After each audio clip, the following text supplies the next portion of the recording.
for them to push themselves out. So I thought, why don't I bring up these students, reach out to their representatives, and let us come together and then explore our view of Lagos. Of course, we know that Lagos is a cosmopolitan state. Yes. There are different things to explore there, and as a student, you must have come across the different aspects or shades of Lagos, either it is in the academics, the social, the political, even the ambience. These are things you want to write about. So this spurred the collection, Echoes of Eko. It's the reason, we actually came together to write that collection. Thank you very much. So in short, you put together this title and you were inspired to put this collection, short story collection together to encourage young writers and to bring young writers together under one umbrella in a book, in a particular book, and to explore the idea of Lagos. Yeah? Exactly. Thank you very much. So moving on, I'm coming back to you anyway. Moving on, Sacred Alabi. Can you tell us about your piece in this amazing, amazing collection? All right, thank you, Mercy. My piece in this collection is titled Lagos Ozo. I believe a lot of people can relate to the Lagos Ozo. But then this particular piece is that of a recent graduate who doesn't want to go back home because they feel it will be like they're a failure. So they decided to stay back in their apartments. So I believe most of us can relate to the fact that in Lagos, most of the living conditions are bad. Probably when you moved in, your landlord said, oh, this roof is leaking small, but don't worry, manage it. In 2 weeks' time, I'll help you fix it. And then the 2 weeks returned to 1 year. When you want to renew the rent, you still tell your landlord, you never do that roof for the same thing. Don't worry, that carpenter, he never come. Till you move out, they might never fix it, till you fix it yourself. So I believe, and also, there are a lot of other parts of the story. Then also the other parts where the main lead in the story went for an interview with his last card on him without even knowing where he's going to get the transport fare to go back to his place.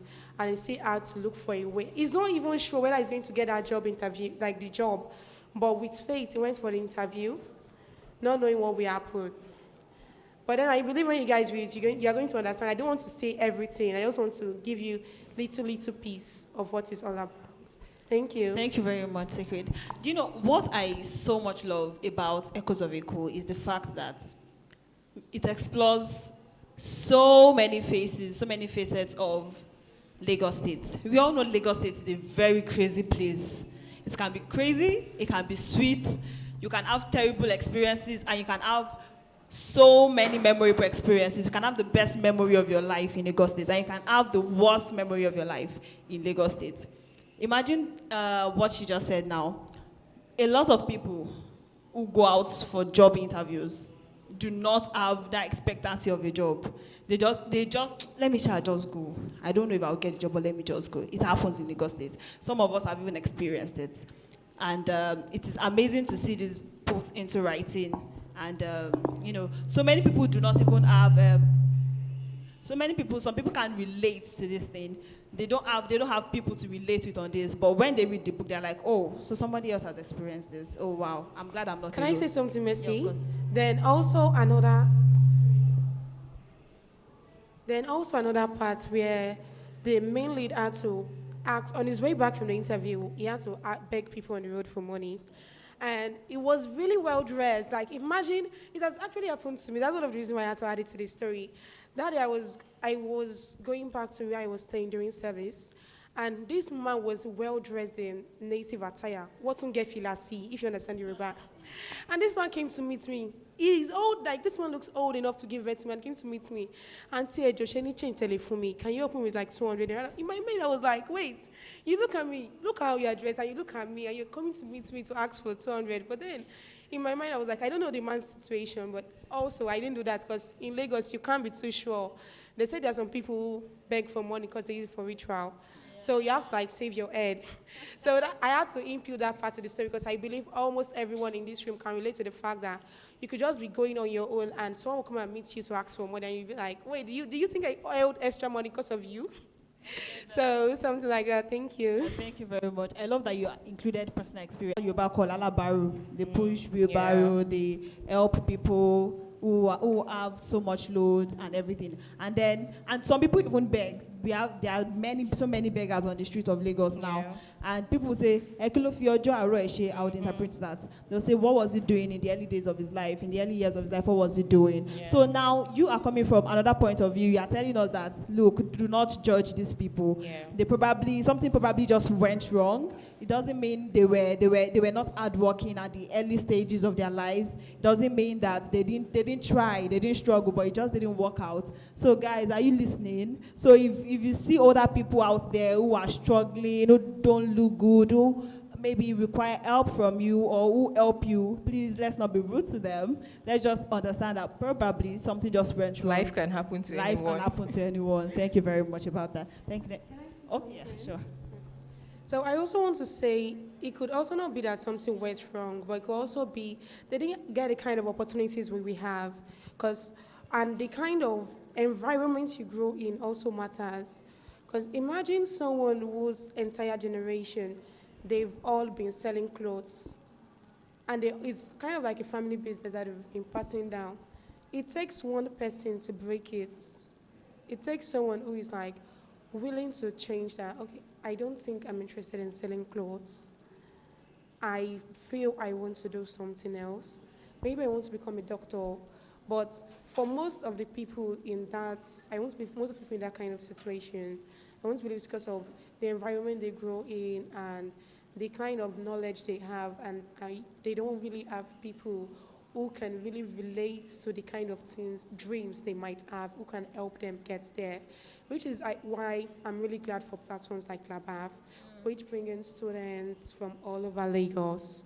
We bring in students from all over Lagos to help them see that they can become better, they can dream, they can do whatever they want, and if they continue and keep on dreaming and meet with mentors, because there are a lot of people you can meet at LABAF who can be your mentors. You just have to approach them the right way and let them see your vision. I know you're serious with the vision, then hopefully.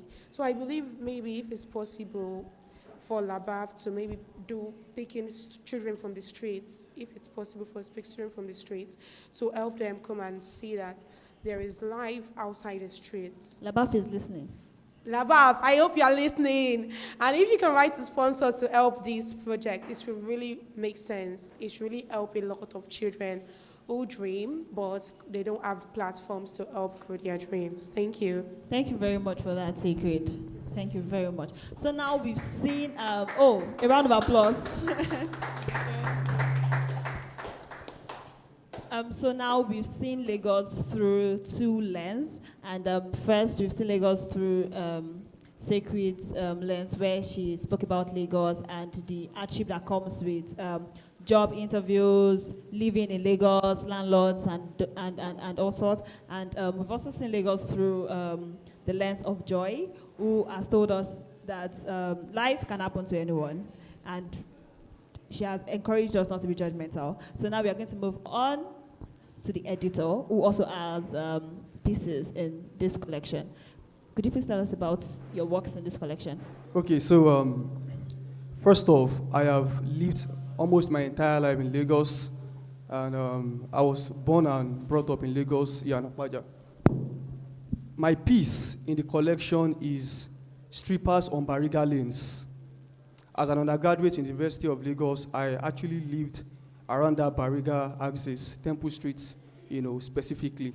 And then anytime we went through that street, we would see those strippers lined up on the lanes. And then they will be calling at you, come, bros, come now, fine boy, come. And then, I passed that place almost every day. Sometimes I stroll around with my friend, and then I keep wondering, what has led them to this kind of life?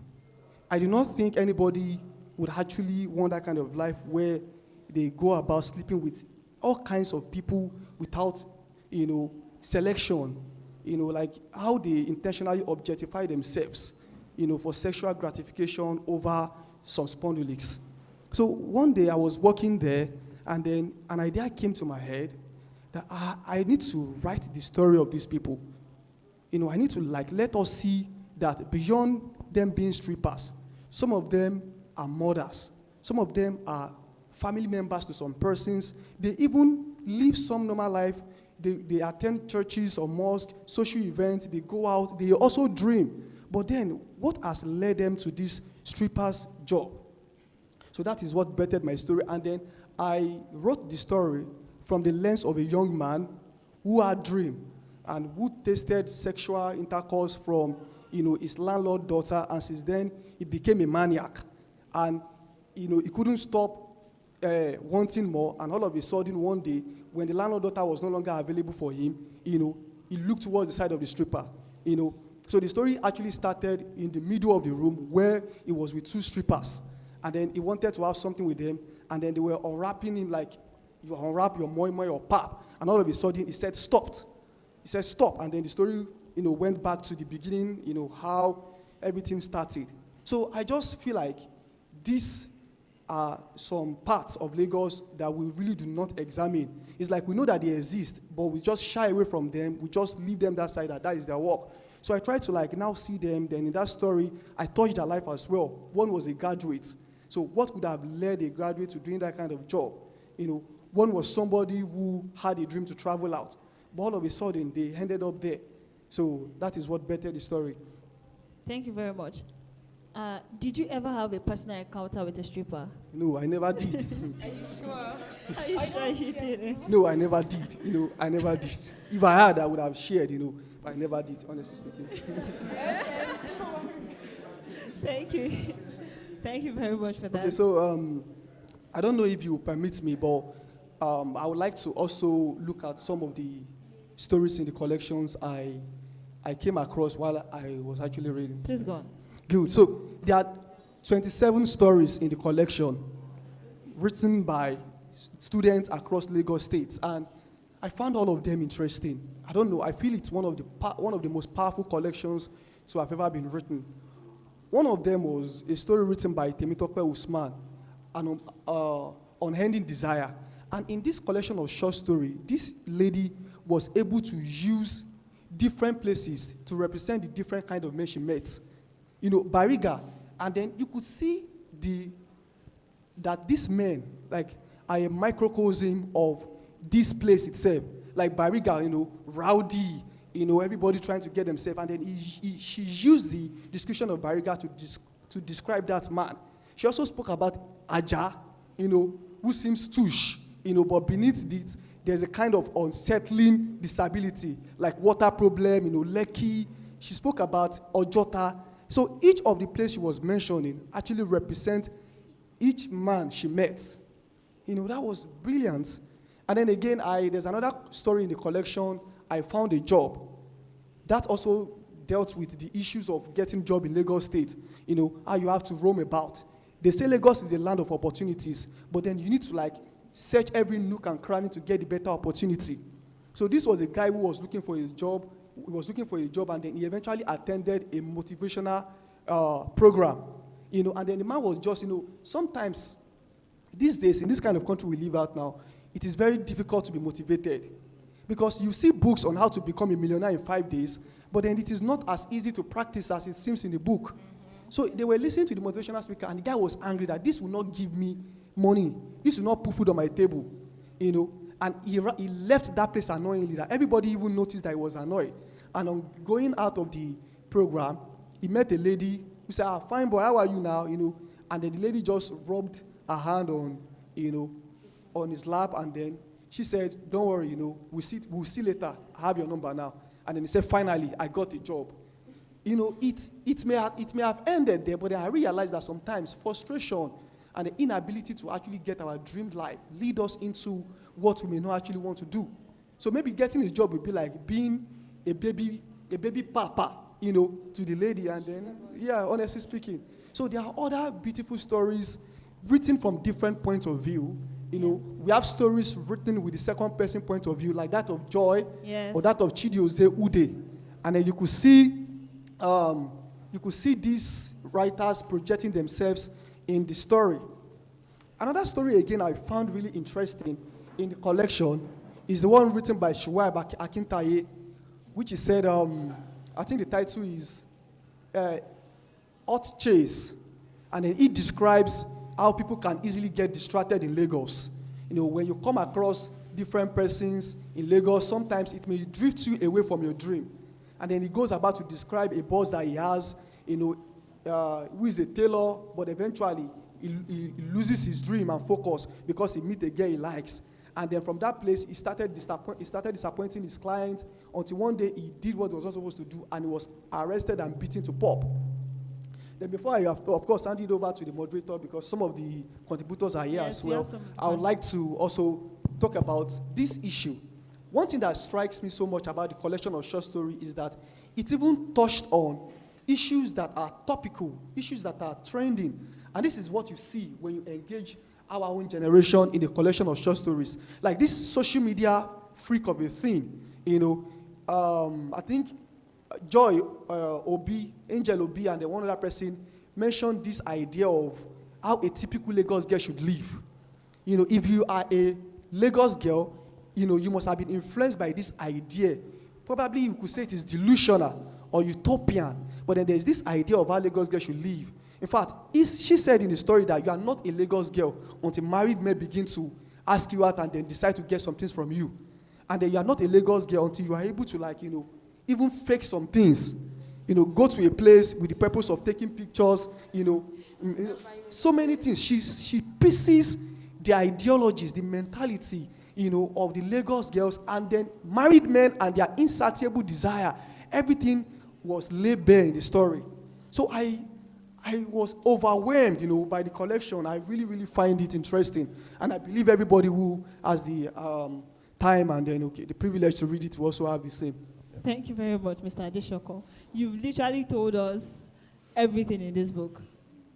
Well, maybe not literally, but almost everything in this book. And I really love your enthusiasm and the fact that as editor of this book, you can tell each story so good, so clearly that people would almost think you actually wrote them yourself, and it's very impressive. It's very impressive. And also, okay, before I come back to you with another question, I am also one of the contributors in this book, and the title of my piece is The Sophisticated Man of My Dreams. And this book deals with the fantasy that not undergraduates now, Jambites have about the University of Lagos. You know, if as a Jambite you have maybe an elder sister or an elder brother in Unilag, or maybe a friend, a family friend at the University of Lagos, you must have heard so many things about Unilag before even coming in. You must have heard, oh, there's a lagoon front. Oh, there's a love garden. Oh, yeah, you can meet your boyfriend at the lagoon front. Oh, people hang around here, and, you know, all sorts. So the story is about a young girl who is apparently very brilliant and who goes into Unilag, who gains admission and is fantasizing already about meeting the sophisticated man of her dreams, either at the lagoon front or at the library, because she's a bookworm and she reads a lot. So she tried the lagoon front. The lagoon front didn't work because our roommates didn't let her go. Something happened and this, da. So she did not find the love of her life there, and she tried the library. And then she saw this very handsome guy at the library, and oh, this has to be the sophisticated man of my dreams. And eventually she found that the guy was a dwarf, not that. I'm not speaking against the dwarf, how am I going to put it now? But then the sophisticated man of our dreams was supposed to be a tall guy, you know, the fantasy in her head, tall, dark, handsome, and all. But then this guy is handsome, yeah, thick, but not tall. So she felt disappointed and eventually realized that, well, the sophisticated man of my dreams doesn't have to be my love. It could be my friend. It could be a friend who could, you know, be with me forever, you know, a friend that could be a confidant and all, not necessarily your love. So it's just about this fantasy that so many young girls, because as a Jambite then, I realized, I heard so many things about the University of Lagos, and I met so many young girls who also had so many fantasies. They had different fantasies. Oh, they really wanted to come to, and those who did not gain admission into Unilag were so disappointed that some of them even cried. And so it was so big for me, and I said, no, I have to document this for Jambite and undergraduates. So when they read this, they understand that, see, this thing in your head is just a fantasy. There is no meeting the love of your life somewhere. You can meet love of your life anywhere. So just go there, focus on your books, and everything will be good. So yeah, that's basically it. Okay, do we have any other contributor in the house? Yeah, they are. Oh, yeah. Okay. Okay. No, wait. Let's bring up a male here. So we have Sadiq Ayomikun Jubril here. Applause for Mr. Sadiq. Careful. Okay, Mr. Sadiq, you're welcome. So could you please tell us about your piece in Echoes of Echo and what inspired it? What inspired you to put it down? All right, thank you very much. I actually appreciate everyone for giving us this opportunity to discuss our short stories here. So it's really a great thing and a very intriguing experience. Okay, so the title of my short story is The Mask. So The Mask. So what actually inspired this story is, the intriguing and interesting festivals that we always have in Lagos, of the Egungun Festival, the Eyo and all of that. And these things, it is being trivialized now in the society, whereby you see some, masquerade, being beaten up by soldiers, and some even animals like turkey, fighting and struggling with them because they see some colorful designs on their clothes, which did not used to happen before. So that's just the background of the story. So what the story is actually about, basically, is that it's about an accountant, Mrs. Kemi, so who was robbed on her way from, because she's a banker, she was going from her own branch to drop some, notes of money to another branch. So on her way, on the Oshodi Road, so she was robbed, and even though there were policemen there and all of those, they were just looking as though they were not concerned about what was going on. And this is also very, common in Lagos. So this kind of, not my business. If you are very conversant with the text of the literature text for senior secondary school for WAEC now. So we have Niyo Shundare's poem there, Not My Business. So it's actually a microcosm of the story. So if I'm not armed, then I shouldn't worry about other people being harmed and troubled. So that is exactly what I also point out there. So she was robbed and everything, went on. And the protagonist was wondering that what was happening until an old man who was well educated told him about the experiences he had when he was young, the past Lagos, contrasting it with the present one and all of that, so much so that the protagonist was distracted. And the man actually noticed the distraction and said, "What, are you actually following me?" Then he said, "Following to the past Lagos." So that was actually how the story ended. Yeah. Thank you very much, Mr. Sadiq. I really love the perspective from which you are talking about Lagos, from which you're telling the tale of Lagos. It's so impressive. And what inspired that title, The Mask?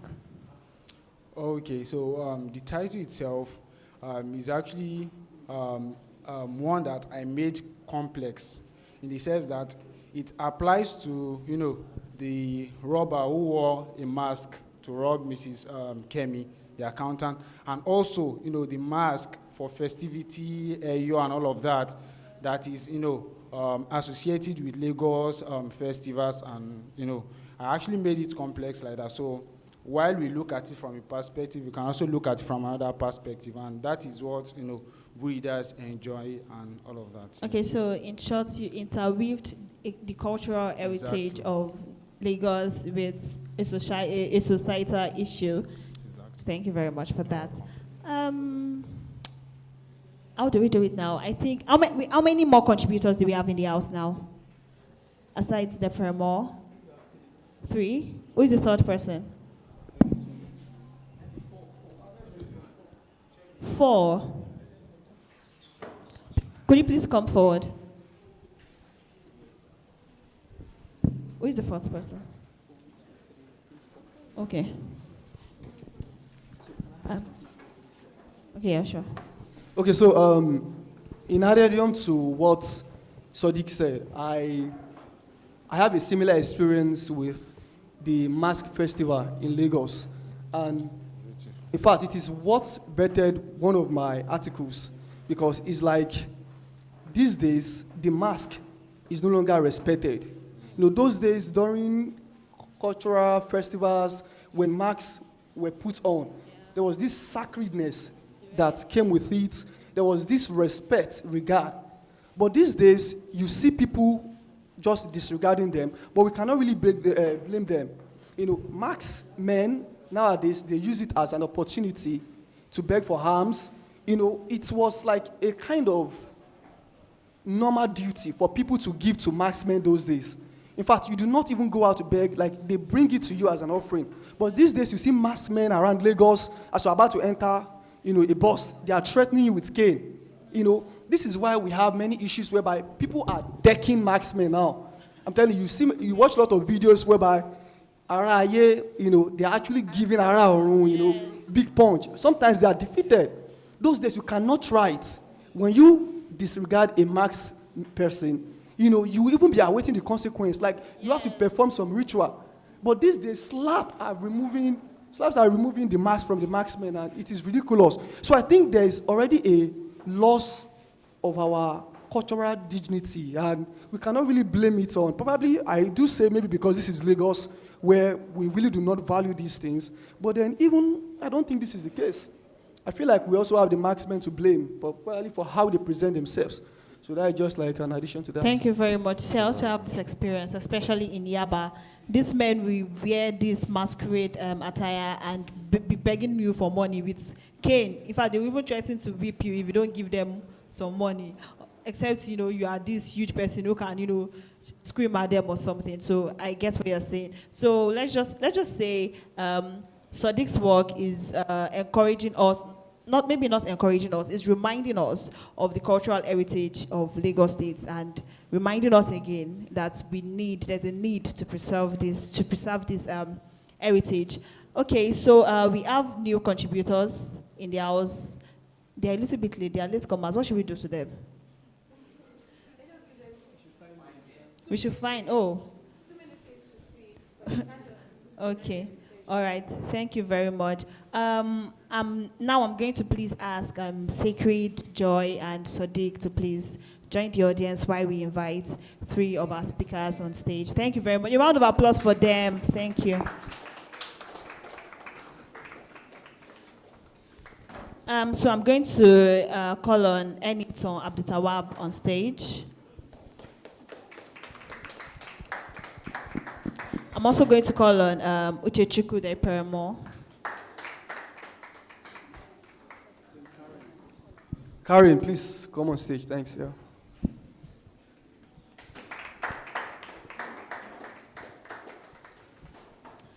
Thank you very much for joining us. Thank you very much. Okay, so ladies first.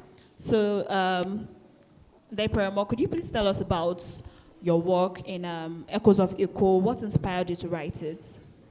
Okay, my work is kind of abstract, and I had to do a lot of research because I didn't stay in Lagos. So it was really, really something I had to do a lot of research from, and I went abstract. I didn't really go storytelling type. I went really abstract. So I stayed in Port Harcourt all my life, birth till I was 18, and I came over to Lagos. So my little experience with Lagos wasn't that, how would I say, thorough enough, because I haven't really left the walls of University of Lagos. It's just that University of Lagos I know so well. So I just had to go on and research, and I saw that the most things which I noticed that was a loss in Lagos State was somehow like the cultural value. You know, people, there are certain culture which I usually hear of. I'm no longer seeing certain things. I no longer hear certain things. Even people around, like my neighbors, you see their children, the mother is from Yoruba, the father is from Yoruba, the child can't speak the language, and you'll be like, what's wrong? Around the society, they speak the language, so why are you speaking sweet, sweet, sweet? Because I call it sweet, sweet to your child.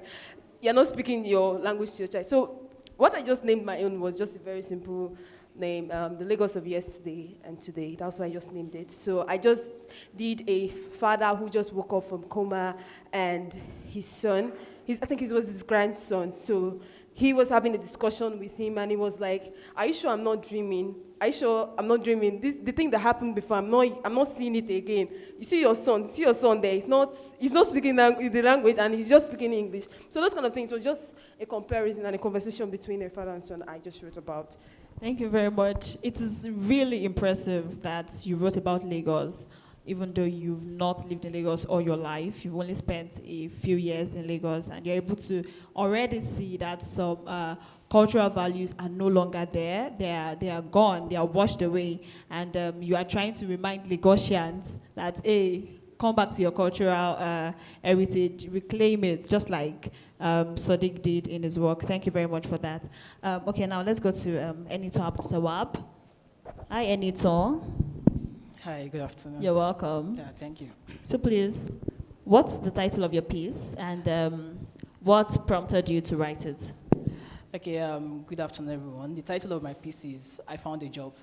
So what was I trying to do in that piece? So I was trying to explore how we youths are still kind of trapped in what I call mental slavery.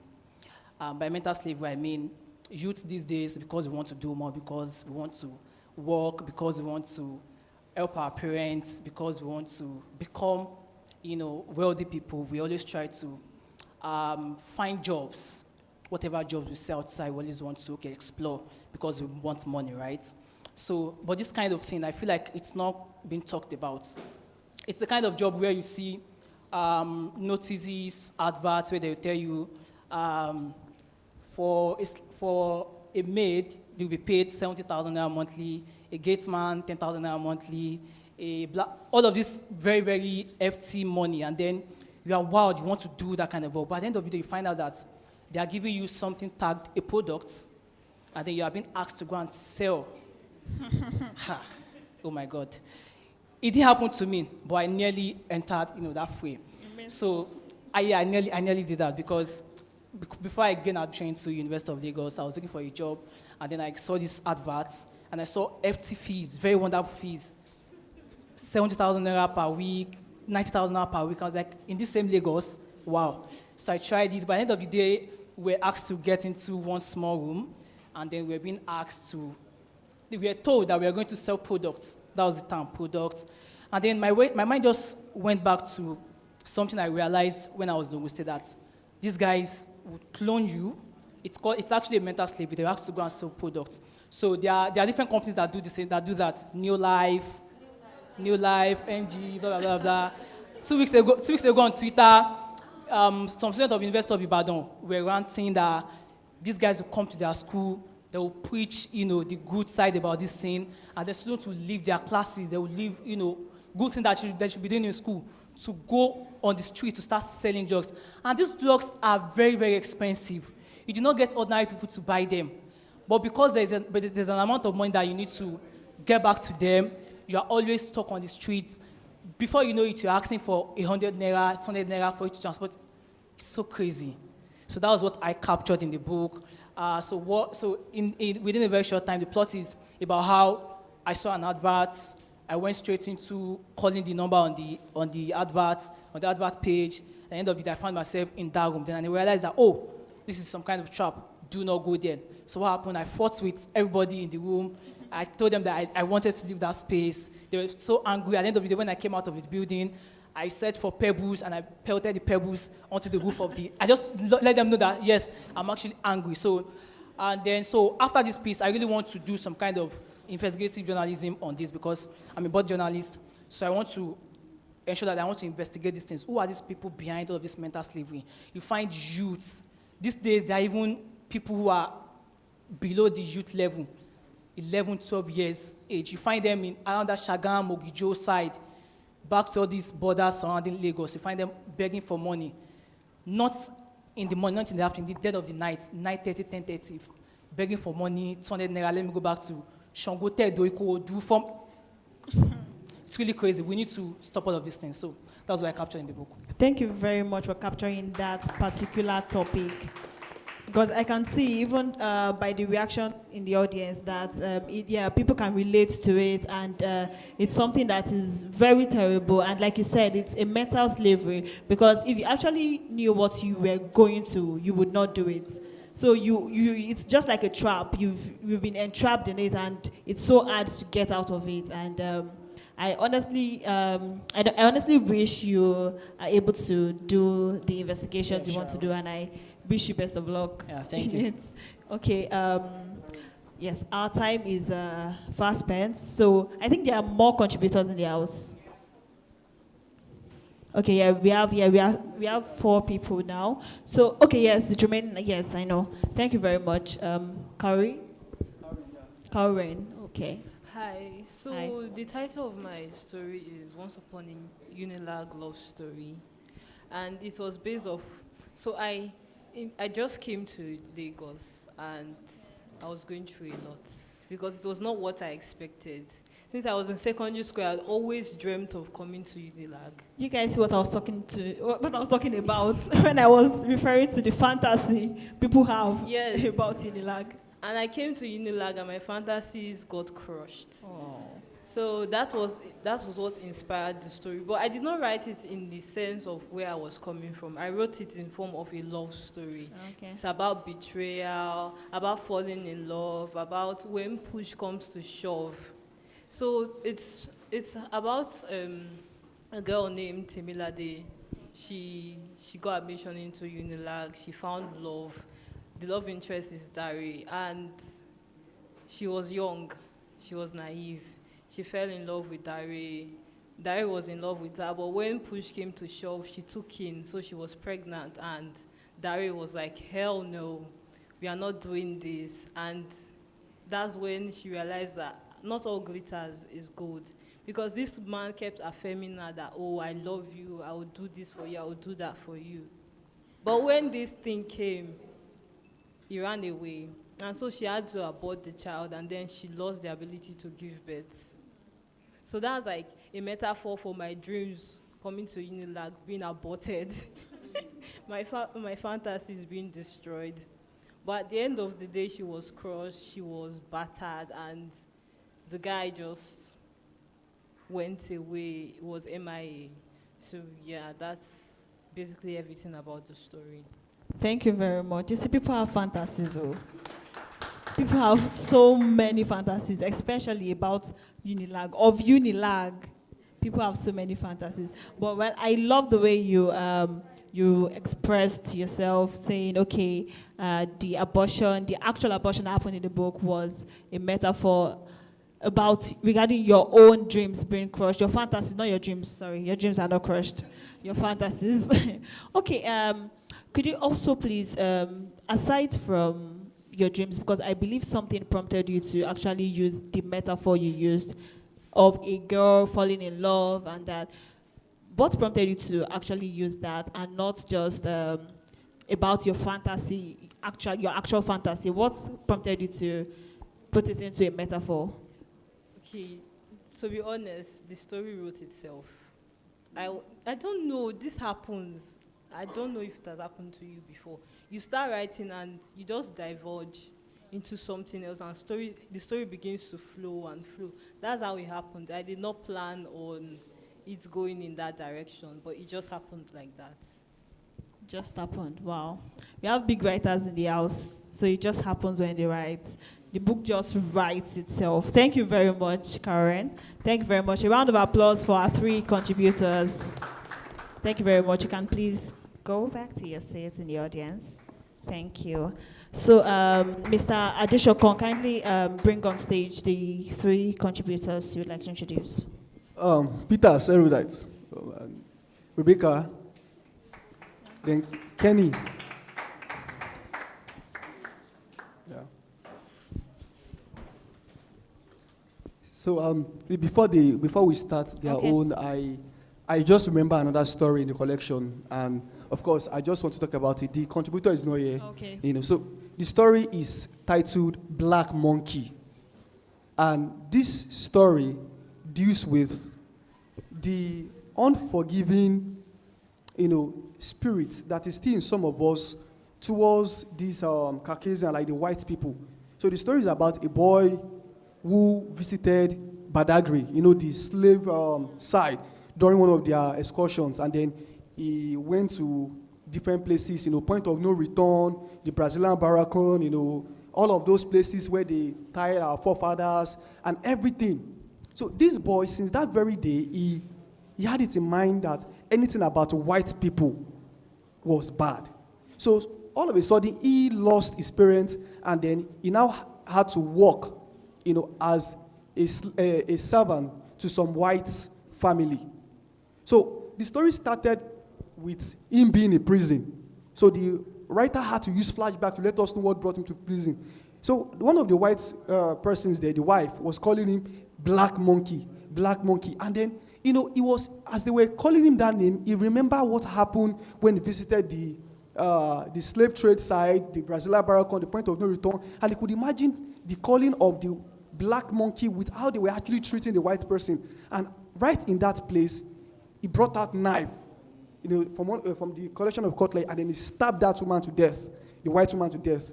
So, I love the fact that the collection also touches on history, even beyond the whole of the social, part. Black Monkey. Yeah. Thank you very much for that. Thank you very much. Okay, so Peters, would you like to tell us about your piece? Okay. All right. Good afternoon, everyone. Good afternoon. Yeah, so, as you all know, my name is Temitope Peters, and my name is Temitope Peters. Yeah, so the title of my story is A Prescription of Regrets. Yeah, so, and I decided to actually capture a subtle, disturbing reality in Lagos. Something people don't really pay attention to, because I call myself a projector of the marginalized. So I decided to capture Adesokan, and to explore the consequences of self-medication. Yeah, and it's all about a poor couple, who have a sick child, or because they don't have money to take the child to hospital, they actually just, gather crushed pills and all of that, give it to the child, and at the end of the day, the child dies. So the story actually is not to actually project only the consequences of self-medication, but to also talk about how poor people in Lagos find a quick fix for everything. You want to pay your house rent, you go for loans. You want to attend the University of Lagos, you go for nail fund. You try to, give a quick fix for everything. The poor people don't really have choices, So that's what I try to do there. And the prescription itself there, the medicine, is a metaphor of, Nigeria itself. Hospitals are overcrowded, drugs are expensive, so the phrase is manage until you can't. So, yeah. Thank you for that. Thank you so much. I see there are so many metaphors flying around in this amazing collection, and it's beautiful. It's beautiful to listen to them talk about their pieces, and I hope when the book is finally out, every one of us in this room will get copies. As I said, get them. You buy copies, you give to your friends, you give to your family members, so they can experience the beauty in this book. So we're going to move ahead to Rebecca. Rebecca is going to tell us about her piece, what inspired her to write it, and she's going to give us the plot of the book. Yeah, good piece, afternoon, everyone. My good name afternoon. is Rebecca Bankole, and the title of my piece is Lagos Badi Saga. Again, please. Lagos Badi Saga. So the piece is inspired by something that I tried to fathom about Lagos and how the city is a place that forces people to perform for success, beauty, aesthetics, especially among youths, and even survival. Meanwhile, beneath it all, everyone is trying to survive. And my main character is Bola. She's someone that puts up a perfect line online, a perfect life online, but she's just struggling not to drown in Lagos. So the story itself is like something that expresses the tension between glossy Instagram and real life in Lagos. You know, the difference between these flamboyant Lekki apartments and what a boys' quarter in Aja would look like. So that is what the story is about. So Bola is, you know, a typical Instagram baddie that prescribes stuff for youths, wannabe baddies, people that are seeking relevance in Lagos. Meanwhile, Lagos is a city that is always moving. You can't continue chasing relevance. So that is basically what the story is about, and how, along the line, Bola found out that this city is not just a city. It's more like a mirror. You just find your own space and try to occupy it. You don't have to continue to chase. And there is a contrast to Bola in the story. Her name is Auntie Labake, and she's a lace seller in Idumota Market. So Auntie Bola is, you know, significant for the older generation, people that before aesthetics started flying around Lagos, they already found their ground. And we, the youths, we don't want to follow their steps. That's basically what the story is about. Thank you very much. Thank you. So yeah, I would like to ask your name? Kehinde, to tell us about work in Echoes of Echo and what prompted her to write it, to express herself through storytelling. Good day, everyone. I'm Kehinde Awolumate. The title of my story in the collection is Ile Baba Elero. Actually, the story is telling the experience I've had. It's about this typical house of face me, I face you in Lagos. Those usual things that happens there, the gossip, the fight, the confrontation. The story revolves around Alani. He's the landlord. We can call him those type of people that inherited their father's house, fails to renovate it, but he still claims his rights and everything. But in the midst of it all, it also shows that in the midst of amidst the confrontations, amidst the disagreements that may occur, there is unity, there is love, there is affection when the need arises, because it comes to a time when one of the daughters of the neighbor, something happened to her, and the same women living in the same house that gossip about one another, she's the one that had to come to the rescue of that child. So that is that about the story. Thank you very much for thank you very much for expressing yourself about Lagos, for telling us about the sweet gossips that happen in Face Me I Slap You apartments, the fights and everything. Thank you for telling us from that lens. It's really impressive. We love it. And also, now I'm going to direct a question to the editor of this amazing book. We've seen, we've heard different morals from each piece. There are ones talking about the cultural heritage of Lagos State. There's one telling us, oh, life happens to everybody. So do not be judgmental when you see people struggling, when you see people not making it in their fields. I would like to ask you now that what is the didactic role you think this book itself, the book as a whole, all the collections in it, set out to perform? What morals is it going to give to the readers? You know, what are they to achieve from reading it? Okay, so I do not think there is a particular didactic role, maybe just one didactic role that this anthology will perform, because the story, as you can see, entails different aspects. But then if there's anything that I can say that will sum everything up, is that it will make us, the readers, see that Lagos is not just a place they usually fantasize it to be. Just like every other place, Lagos has its own ups and downs. There are different views to Lagos that have been captured in this book. So we cannot say for once that there is just one particular rule. Of course. Thank you very much, Mr. Adesokan. And I would like to say a very big thank you to all the contributors who are here in person. A big round of applause for them now. Thank you very much for coming. We appreciate your time, and we have come to the end of this amazing session. Thank you very much. Let's take a group picture, please. All the contributors in the house, could you please come on stage?